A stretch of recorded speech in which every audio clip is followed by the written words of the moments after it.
The untold story of Craig Hodges' three-point king and off-court controversy. Welcome back to Storytelling 1111, where we uncover the untold stories from sports, music, and culture. Today, we're spotlighting a basketball legend whose career was marked by both record-breaking performances and powerful activism, Craig Hodges. He was a three-point king on the court and a social justice warrior off it. But why isn't his name celebrated like other NBA legends? Stay tuned as we break down his basketball records, his bold activism, and how it all impacted his career. Craig Hodges, the three-point king.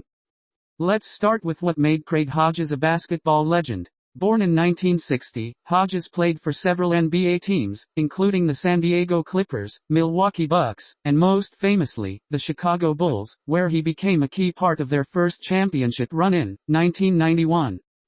Hodges wasn't just good, he was elite when it came to three-point shooting. He dominated the NBA three-point contest during All-Star Weekend, putting on some of the greatest performances in the event's history. Key records. Three-time champion, Hodges won the NBA three-point contest 3 years in a row, 1990, 1991, 1992, tying Larry Bird's record. Most consecutive three-pointers. In 1991, he made 19 straight three-pointers, setting a record that still stands today. Most points in a single round. In 1986, he scored 25 out of 30 points in a single round, one of the best single-round performances ever. His performance in the 1991 contest is still jaw-dropping. Imagine hitting 19 consecutive threes with the whole world watching. It's a record Steph Curry and Klay Thompson, some of today's greatest shooters, haven't broken yet. But Hodges' legacy extends far beyond his three-point shooting. His biggest shot came off the court, one that may have cost him his NBA career.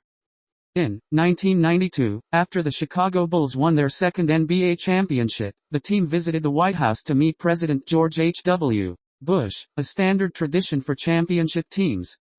But unlike his teammates, Hodges came prepared with something extra, a handwritten letter addressed to President Bush. The letter called attention to issues of racial injustice, economic inequality, and the plight of black communities in America. Hodges respectfully urged the president to take action.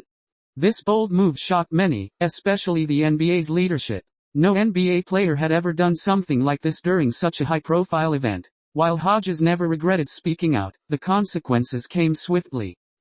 Despite still being one of the NBA's most accurate three-point shooters, Craig Hodges found himself out of a job the very next season. He was just 32 years old, still in his prime, and no team would sign him.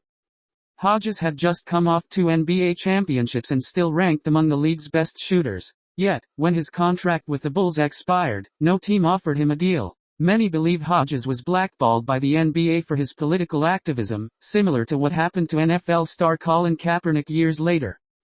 He later filed a discrimination lawsuit against the NBA, claiming he was silenced for his beliefs, though the case was eventually dismissed.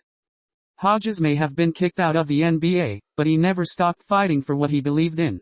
After his playing days, Hodges remained active in his community, becoming a civil rights activist and even a basketball coach, including a stint as an assistant coach for the Los Angeles Lakers.